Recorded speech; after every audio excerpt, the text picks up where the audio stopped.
What's up everybody, this is the first dev vlog about Plotterbrains, the 3D graphing calculator that renders in Minecraft.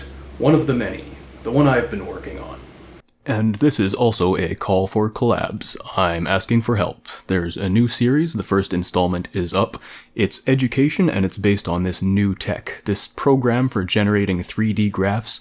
I've developed it up now to the point of being useful for making graphs for math lessons, and I've also started making those math lessons that make use of those graphs, and posting those lessons.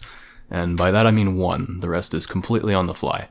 At the time of this recording, I don't have money to offer up front in exchange for work, but I have encountered some number of those strange people who donate professional grade science work, especially of the computer variety, but as long as that's my financial situation, the deal is actually, if you work on some product that we're developing here at Junichiro Mega Systems and then it makes money, then we split the loot whenever that happens.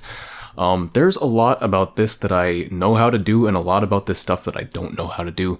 I would not have much trouble making the rest of a lesson video series, but the technology is a massive headache right now because I don't know anything about software stuff. In terms of the technology, here's the part that I know how to do, coding. When there's a Haskell program on my screen and I'm writing Haskell and it's the pure math and logic stuff, then I usually have a passing enough knowledge of what I'm doing. Plotterbrains, for example, when it runs this part of the code, it can take an equation for a 3D vector field and some numbers for how big to display it and how many grid points and such, and then it comes up with all the locations and colors for all the blocks. I've had absolutely no trouble coding that kind of stuff, but I'm having a lot of trouble due to basically a complete lack of knowledge of anything else about how a computer works. The way I've been getting these blocks into these worlds is using a program called MC-Edit in a GUI mode, where I have to wait for long loading bars every time it's adding blocks. There are far better ways of getting the blocks into the worlds, but I can't figure out how to use them because I can't understand the instructions. I've had trouble conveying how much I don't know about computers, so let's take this example of a program that can add blocks to a Minecraft world from the command line. Oh yeah, actually I forgot where I had got stuck trying to attempt this. So this one, they do have it in the form of an exe. It's called Amulet. It's some kind of world editor, and then instructions say like if you want to get blocks into the world, it uses one of these formats, but like I don't know how that works. I have an academic background, but it is not software or anything remotely related, so I was able to look up like the schematic file format, but at this point this is all moon language. Like if there's some way to generate one of these from, say, a program written in, say, Haskell. It's not something I understand how to read at this point. But I don't even really know if that's what is up here, because I don't know, this seems really complicated, and then this seems like it's supposed to be a way of getting blocks into worlds efficiently.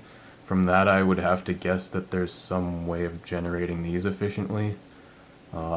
So I think that's like where I would want help with this, but in terms of other things that can get blocks efficiently into worlds, let me just give you a stupid example. Okay, I couldn't actually think of any actual examples because my brain just gets completely melted whenever this happens, but I've installed a number of things when the installer is an exe, but whenever the install process is something that's expressed in GitHub instruction sections, and then it always goes to something like, oh well, for this program to install, you need to have this other thing, and that's got its own install instructions. But all these things are like expressed in ways that it's assuming I know things without saying what it is that it's assuming I know, and then I try to like look further into these things by Googling all the words, and I never seem to be able to like decipher what it is that it's assuming I'm knowing without saying what it's assuming I'm knowing. You know what I mean? I've had similar experiences almost every time I've ever tried to learn how to do anything related to computers. It's not even like the good, productive kind of stuck, learn what doesn't work sort of thing. It's like the thoroughly ugly kind of stuck that results in no progress understanding anything remotely related to what you were trying to figure out. And that's roughly how attempts went at trying to get this thing set up, or any of the other programs that can add blocks to worlds from the command line, or any of the other programs that can add blocks to worlds from within Minecraft. No, I just could not figure my way around the install instructions for any of those things. Really, anytime the instructions go like, oh, now use the PowerShell to bash the build process, check some binaries. Like, I've tried. So yeah, I've been using mcedit in GUI mode and sitting through a long loading bar for every few thousand blocks. And I ran out of people to ask, because questions like those are often answered with things like, Jesus Christ Almighty. When I said I was willing to help, I didn't realize you were literally retarded in the head and also not willing to work on it. Don't call me again. So the latest workflow optimization decision I made related to this was, I can sink more days into failing to understand what seem like should be the simplest instructions or not. And either way, I'm going to have to sink several days into staring at loading bars in mcedit if I'm going to get enough graphs plotted to make a serious demonstration of this thing. So I worked through it the way I could, and now you've seen it demonstrated, and now I'm asking for help again. If you're one of those people who generally understands things when looking at things like GitHub install instructions, then hit us up at Genichiro Omega Systems, where we could really use your help right now in making something that might matter.